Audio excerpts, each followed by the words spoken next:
That's I better. feel I better would about have that. so many That's way better. outtakes from the beginning of these. Cool. No, Actually that's gonna- normally what the intro is. Great. Is the outtakes. The intro, But the what intro what the is out. that meter you're wearing? Funktastic Meads in I don't even remember the actual town. It's just outside of Richmond, Virginia. Okay. Are they doing the thick meads? Or- They're doing a little bit of everything. They Okay. got some session meads they actually did a root beer session mead. That sounds really good, oh, actually. it was stupid. Have you ever diluted mead with seltzer water? Because if you haven't, No. Is it it's good? fantastic. Yeah. If you What? Yeah, so you take one of the big 14% meads that's just the honey thickness, Thick. syrupy, and you just put seltzer water in it, and that's session mead. Session mead. Amazing. Luckily, I've got 5 open bottles at home, so I might have to try that tonight. I highly encourage you. We're singing Hampshire Valley in my old Kentucky home. Kentucky.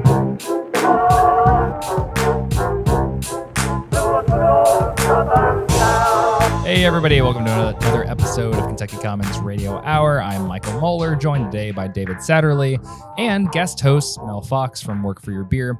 We are not in Louisville, Kentucky. We are in Charlotte, North Carolina, specifically at Heist Brewing and Barrel Arts, joined by a special guest, one Ryan Place, packaging lead and social media. Ryan, thanks for hosting us here today. Hey, absolutely. Appreciate you guys coming in. I know it's actually was just in Louisville recently, so I know it's a bit of a hike.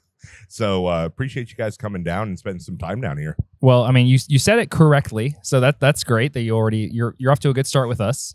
What'd you do in Louisville? A friend of mine that used to live down here, her and her husband moved up there not long ago. She works for the university up there. U of L?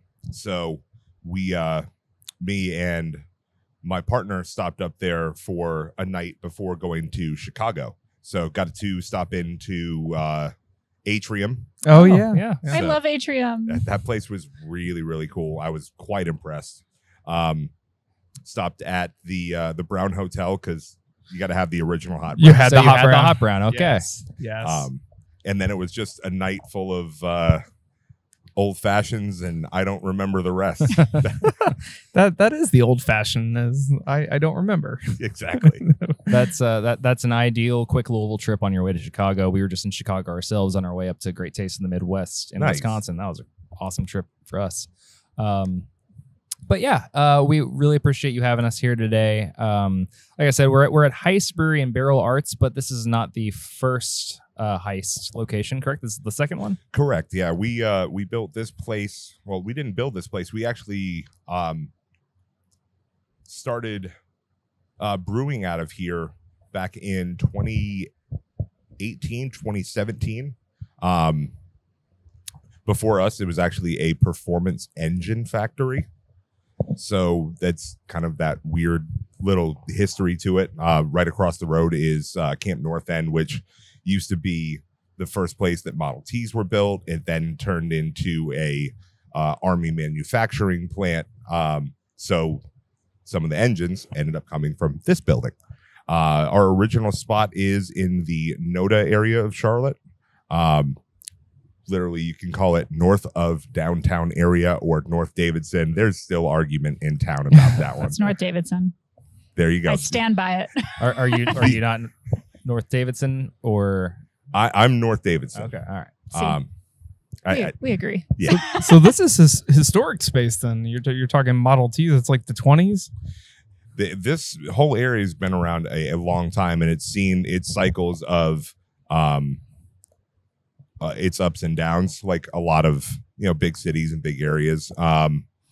This area just kind of started to reemerge about 5 or 6 years ago.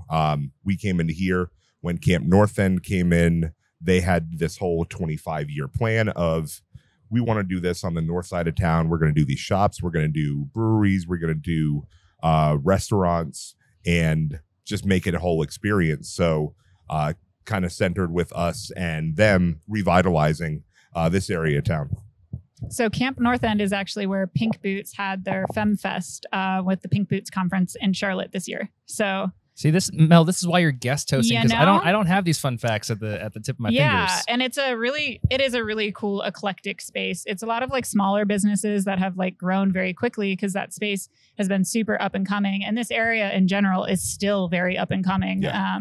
But yeah, you can't see the entire space right now, but this is a huge building and it's stunning. You guys did a really good job with it. Yeah, the campus is beautiful walking. really- and then the big open hallway of the tap room. I mean, you can't. It does lend that like factory vibe, you know. And you're met with the smiling face of one Clint Eastwood. I mean, who doesn't want to feel welcome coming? I mean, if you Clint Eastwood? consider that a smile, that's about It's as about big as, as a it's about smile. as smile as he gets. Absolutely. But Heist Brewery itself opened in 2012, I believe. 2012 in the Noda area. We bought a building that was part of a mill factory. Again, you can tell we like buildings that have history, and we like being able to preserve that history while adding our own little bit of flair to it. So we started there on a 8.5 barrel system. The whole thought was classic styles, German beers, Belgian style beers, and a wood fire oven. About The 2 beer cheese. Can we talk about the beer cheese just for like a hot second? Because it's the most superior beer cheese in Charlotte. And the pretzels are like homemade. Oh my God. We're going to go. It's too late. Now I'm thinking about it. Well, luckily we serve the beer cheese at Oh my both God, do locations you? because it's Bless. that Because it's so good. popular. I still don't know the secret group of spices that we use. It's kind of like KFC and the chicken. So good. I still don't know the spices we use, but it's just really, really good. Well, it's funny that you say that because you just mentioned KFC, but also beer cheese was invented in Winchester, Kentucky, Wow. supposedly. How do you claim that? Clark County, Kentucky. All You know, right. you say it's yours. You have the big festival every year, so I'm gonna say it's theirs. But Interesting. you're welcome. Well, I think Heist can throw down in the beer cheese category. So Hey, invite us and we'll do what we can. And the handmade pretzels, because that's not an Oh, they're easy so process. They are a pain in the butt to make, and we've had people that that literally has been their entire job at times over the years because we go through so many. So you're one of Charlotte's first like area brew pubs in 2012. You're making all these traditional beers. You're making pretzels by hand. You're thinking, oh, this is great. But then all of a sudden, like maybe some hazy IPAs are entering into the picture. So 2 years in, we transitioned to a new head brewer. And back in 2014, he was really big on beer trading. And he came in one day to his two assistants and he said, okay, this is called Julius from Treehouse. Oh God. I mean, it's everyone's story at this point in Yeah, time. yeah. But they tried one sip and said, all right, this is what we want to recreate. Our first ever rendition, not a lot of people know this, was a beer called Whirlpool Willie. amazing. It was okay. But we went through so many different iterations of, all right, what hops are going to use best, what grain profile is going to be best for what we're looking to do. We actually came up with one before it. Again, little known.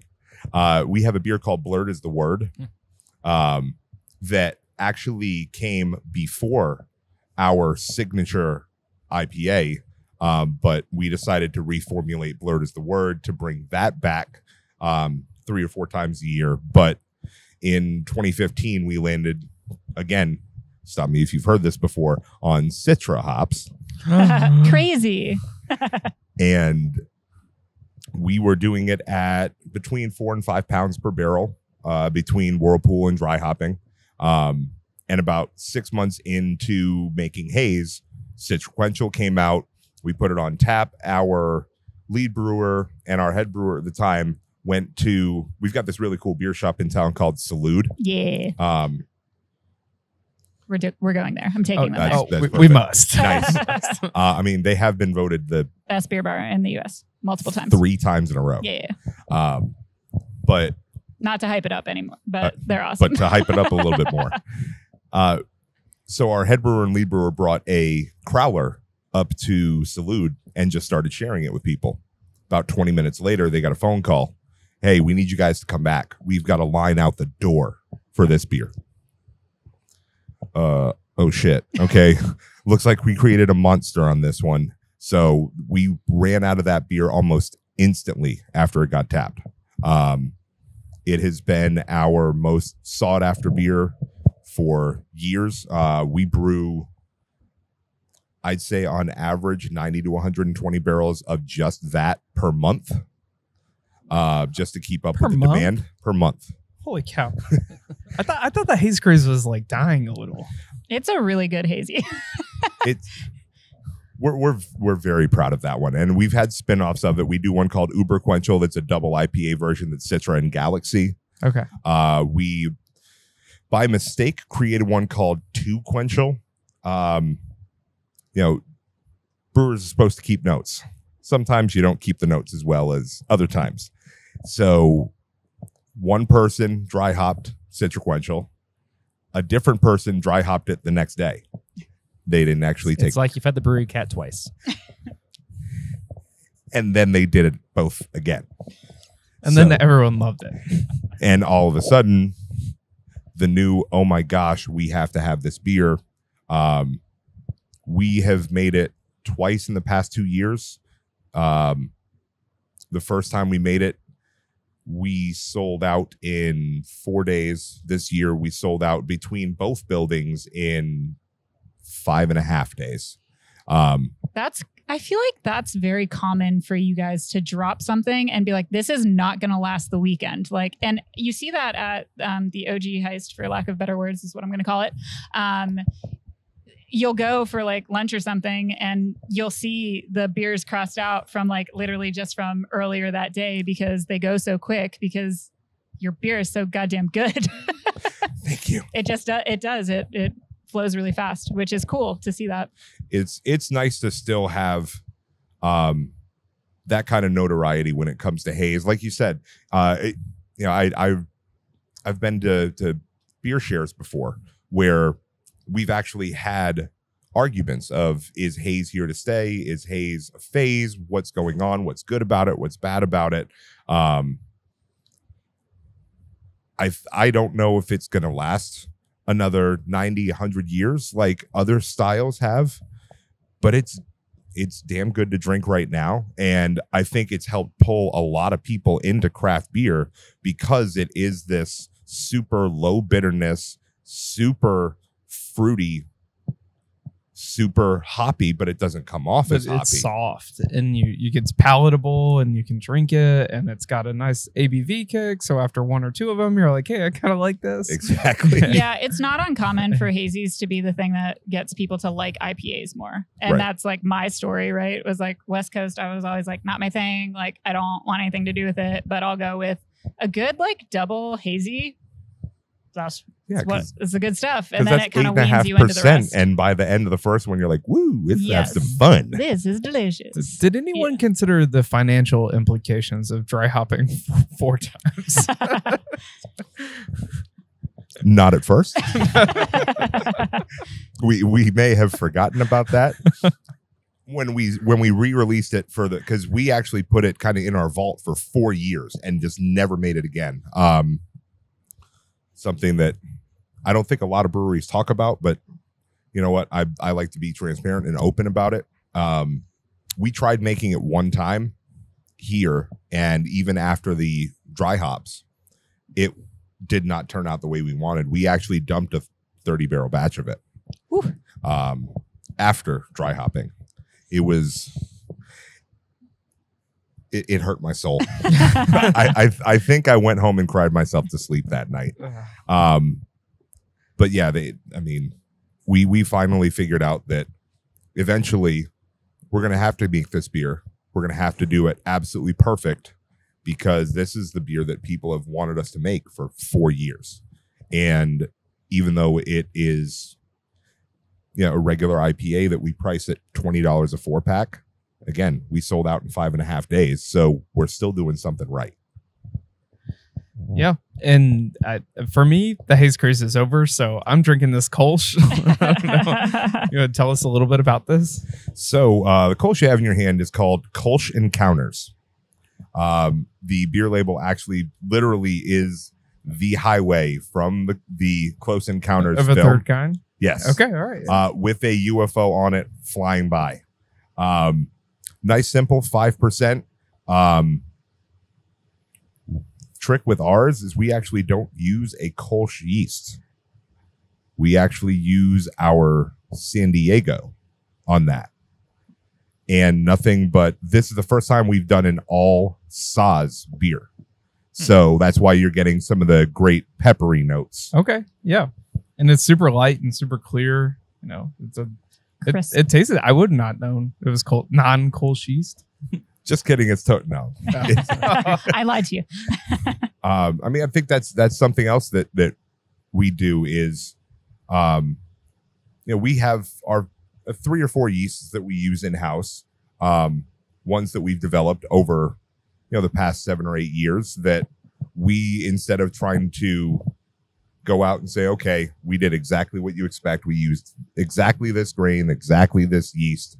It's more of a, hey, what can we do that's kind of this new school twist on a classic style of beer? So something like this, and using a West Coast yeast, but it still comes out clear, crispy. The like I said, with that, the Saaz just super shines through. It's earthy. The white pepper note in there is fantastic. Still super crisp. I mean, you mentioned Atrium. When you visited Louisville, they do a fantastic Kölsch.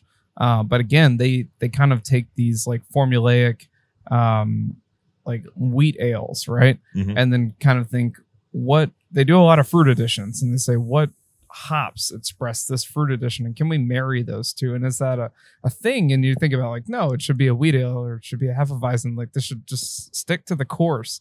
But like taking the switch and approach is not either people aren't transparent about it or they just don't do it. Yeah.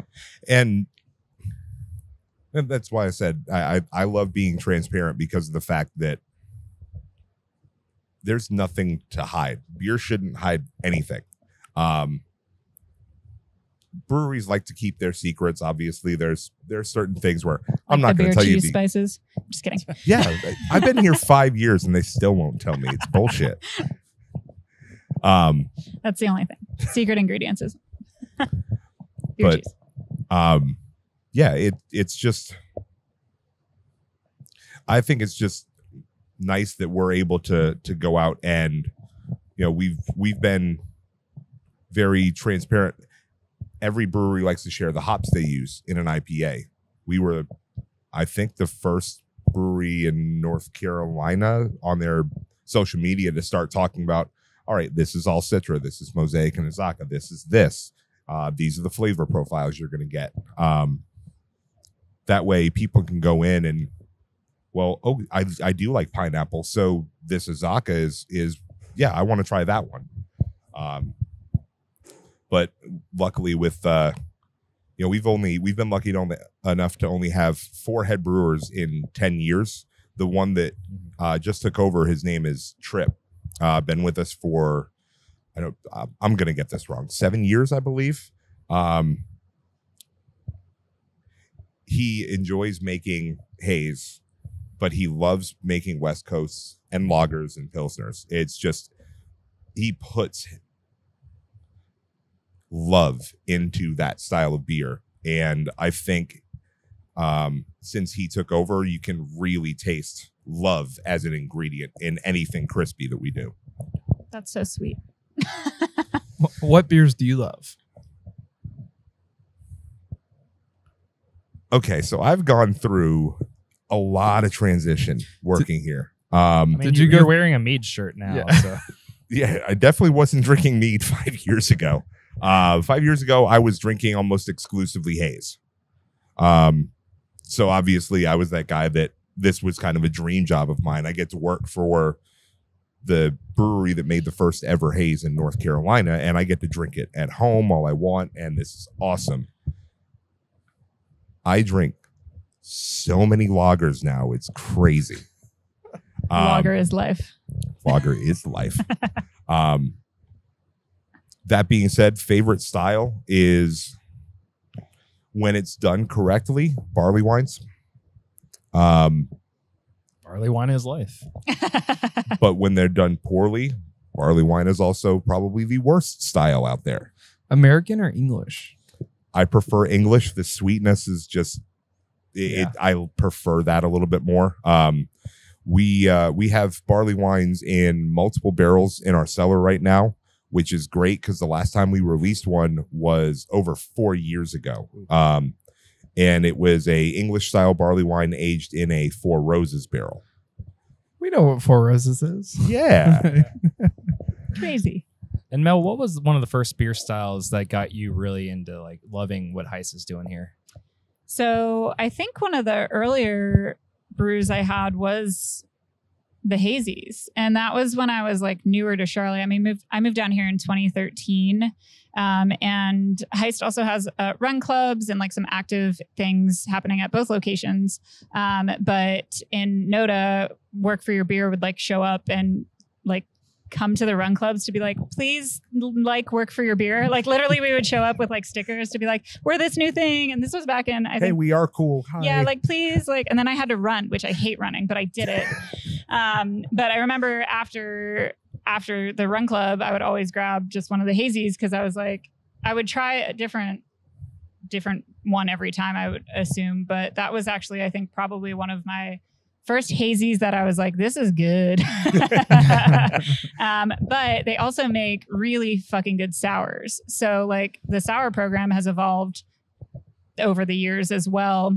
And actually we collabed on a sour for So damn good. our 5th birthday. We're just going to talk about all of our collab beers this time around. So it's funny because I brewed our Salute beer at your Heist location in Noda. And so we brewed that stout there, but then we did a very small batch here, which was really fun because it was just so much blackberry. It was a blackberry lemon granola bar sour.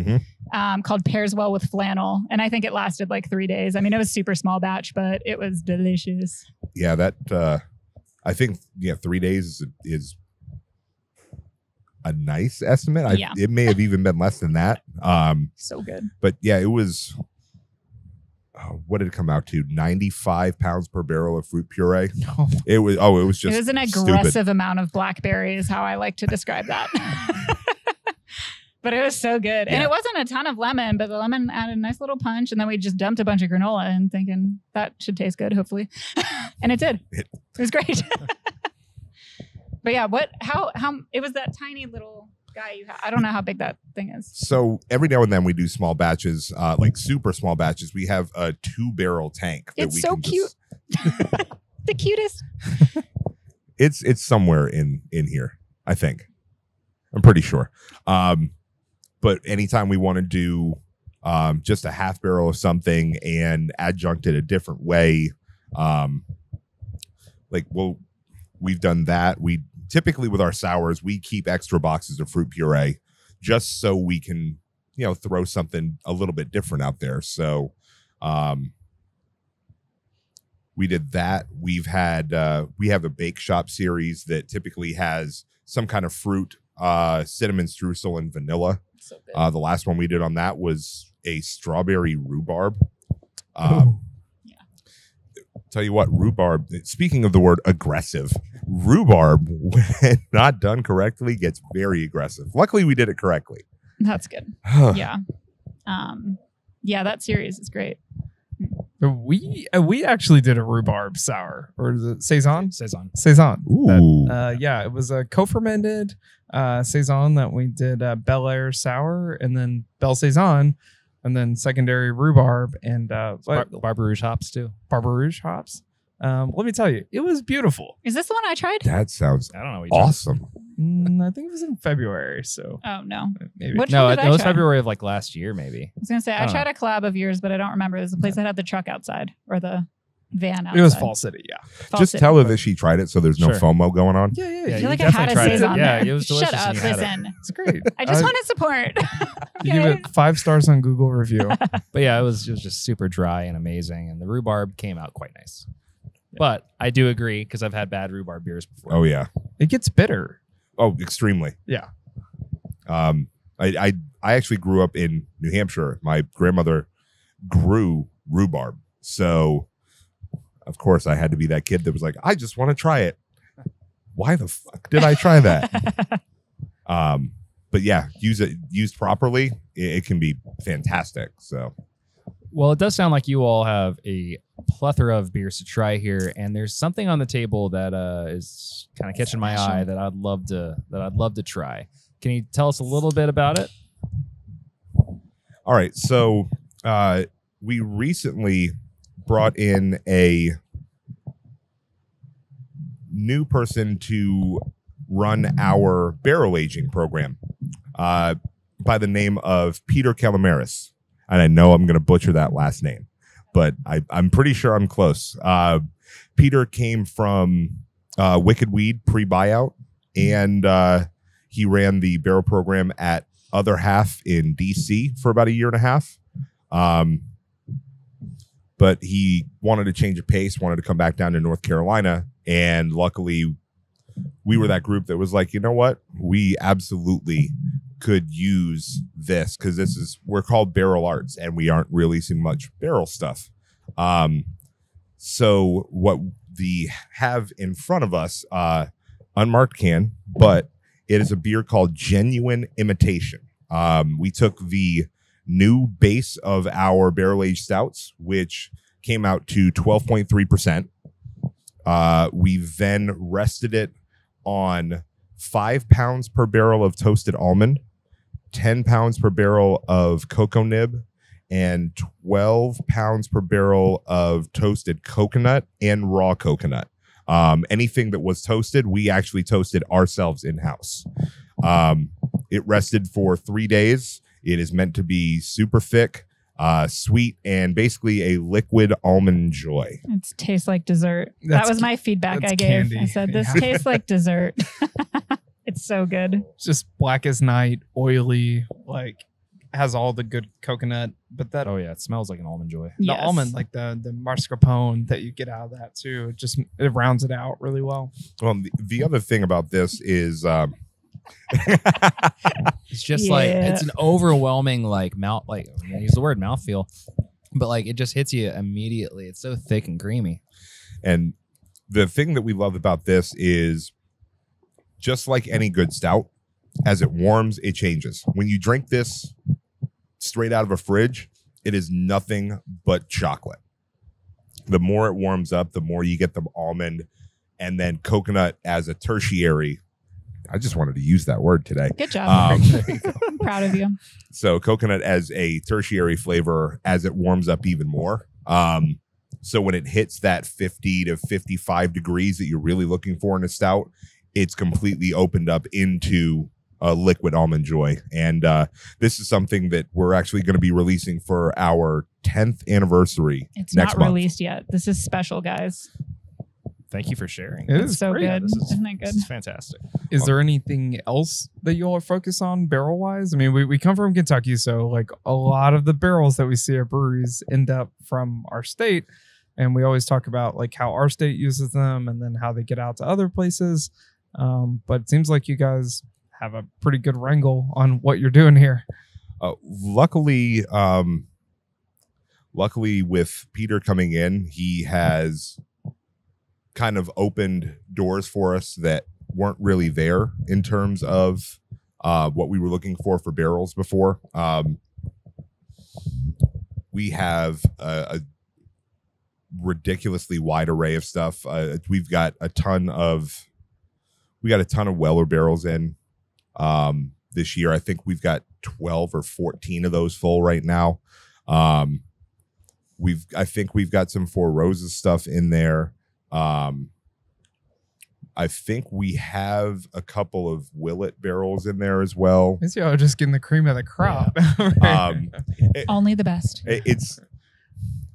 I think the thing that helps is that we're typically ordering 16 to 24 barrels at a time. So For sure. I think that's really helped instead of trying to go back and, hey, we just need 2 barrels. We just need 4 barrels. You know, when you order 16, when you order 24, they're like, well, okay, well, we just dumped. One of our drops was freshly dumped Weller barrels that we ended up filling 3 weeks later.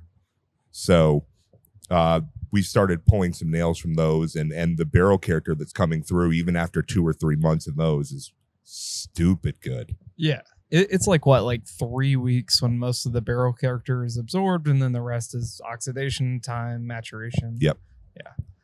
But So- you'll know, especially with some of those wet ones, like when the expression comes through, you're like, all right, this has got to sit for a minute. And there's a couple that we tasted about 2 months in that we were like, oh shit. Put the nail back in, and I need to go to sleep. So does that barrel. Jet fuel. Yeah. But the best part is now going back to that, a month, 2 months later, and having someone in house like Peter and him working with the rest of our team, Trip and Chris and Andrew, with coming up with these recipes of, no, this is exactly the flavor profile we're looking for before we go into the barrel. This is exactly what we're looking for at this point. This is what we're looking for at 6 months. This is what we're looking for at 9 months. And having a team that's so meticulous to make sure that we're putting out something quality it's really nice to be a part of a team that cares about the beer we put in front of people. Yeah. And having dedicated staff to that is incredibly important to building those programs out, because it doesn't start with oh, we have a couple barrels, we're going to fill it with stout. It starts with someone. It starts with someone that has a vision 6 months, a year, or 2 years. And that's not always the easiest person to find. They need to be patient, Yeah. which patient. I am not. Neither am I. I'm right there with you. I'm like, oh, you put it in a barrel. Can we drink it tomorrow? Is that how that works? Is that too soon? Barrel rested stout is It's a thing. So do you do all of your brewing out of this location now? I know that you guys contract brew with Salute in your old location, but are you brewing anything out of the Noda location anymore, or is everything in here? I mean, you have tons of tanks here. I mean, this is a huge space, tons of barrels. So the good thing about the original location is, we share the brewing spot with Salute, which they've been great, and we've become really, really good friends with them over the years.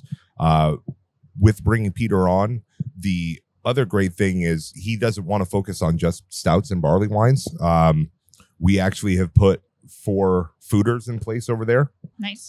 We've built new trench drains to make sure that we actually can place everything. And he actually has already started brewing farmhouse styles over at our original location. Oh, That's awesome. So those obviously will be smaller. Like I said, it's an 8.5 barrel system versus a double mash 30 barrel system that we're on now. That's, I believe the kids call that a glow up. But it's nice to be able to utilize both systems. This new one it's very new age. It's all computer, press a few buttons, and there are very few things that we actually have to be completely hands-on. Meanwhile, at the original spot is a very traditional hands-on everything, every step of the way. And that's better for non-clean beers anyways. Right. To have more control over that versus, computerized. Like we're setting this strike and we're going to let it roll from there. Exactly. Yeah. So this is something that we like to ask people when we visit them from out of town, but are you familiar with the Kentucky Common style of beer? I've heard of it. It's been a long time since I've had one. But I don't know the ins and outs completely of the style. That's fair. And to be fair, it's up for debate sometimes still, even in Louisville. Some people think there's some a little sourness to it.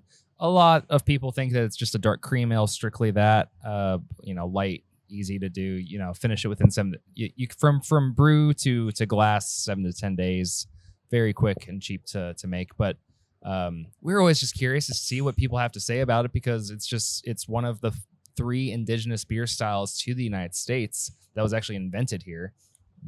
So it's interesting to us. You should have brought us some. What were you thinking? And now I feel like a jerk for not Oh, wait. it's Oh. okay. Oh, No, okay. Don't feel it's bad. Stuff about obscure. it. No, it No, was just added to BJCP like what 2019. Yeah, and, Yeah. well, and then the BA just last year. Yeah. So like you can take a Kentucky Common to GABF now and win a competition for the first time ever. Yet it's one of the 3 oldest. Exactly. All right. 'Cause Yeah, pre- makes 'cause- sense. Pre-prohibition, I know. Well, pre-prohibition, it was one of the. I mean, the others being California Common and like Anchor Steam. Mhm. Steam beer, yeah. Steam beer, yeah, exactly. Steam beer specifically. But yeah, it's interesting for us to see what people's reactions to that is, because people know us for bourbon, people know us for chicken. I want to know what like I want to have a beer that people know us for too, and why not that one? Because pre-prohibition, 70% of that region, they were drinking Kentucky Common beer. So let's bring it back 100 years later. We're sending you some. Yeah. This is the point. Okay. This is not so much of a question, but more of an ask. Please make a Kentucky Please make a Common Kentucky Ale. Common. Will you try? Bring Kentucky Common to North Carolina, please. They also asked an I interesting. kind of want to now. You should. Like kind of. Would we And have to then- put and then- quotes around Kentucky? No. since Nope. we're- It's It's the not like style. that. It's You a could style. call The it a style. Carolina Common. Yeah, or call it a Kentucky Common, either way. But guess what? You can barrel age it. That's fine. We don't care. Do whatever you want to it. Hey, Peter. When you eventually listen to this, if you listen to this, they said it, not me. I'm just reiterating. Well, to that point, we really appreciate you having us today, sharing some beer with us. We still have some more to drink here, but we're going to do that off the podcast. Thank you very much. Absolutely. Thank you guys for coming down again. I know it's an absolute trek to get from here, or from there to here. That's what I meant to It say. wasn't that bad. The stout's hitting me already. You've but- had this much of it. You don't know how It much is a- I've had before you Oh, guys that's got fair. here. It is a powerful You stout, got anything to shout Wait, out, what's Ryan? the actual ABV on this? 12.3. It's 12.3. Okay. Oh, okay. Yeah. Doesn't so taste like it. I know it tastes like candy. I- That's the problem. I think that's one last thing I'll say about us. I feel like we're kind of the masters at hiding ABV. Most of our haze is right around that 7%. Doesn't taste like it. This is 12.3, but I mean that. Yeah. But no, I don't really think I've got much anything else. I appreciate Mel for being able to hook this up, and anytime I can get out and talk about what we're doing, what we're about, and get into different markets about things, I sincerely appreciate it. So thank you so much for that. Absolutely. Let's all enjoy beer together soon. Done and done. Yay. Yay. Amazing. Cheers. Bye. Bye. Bye.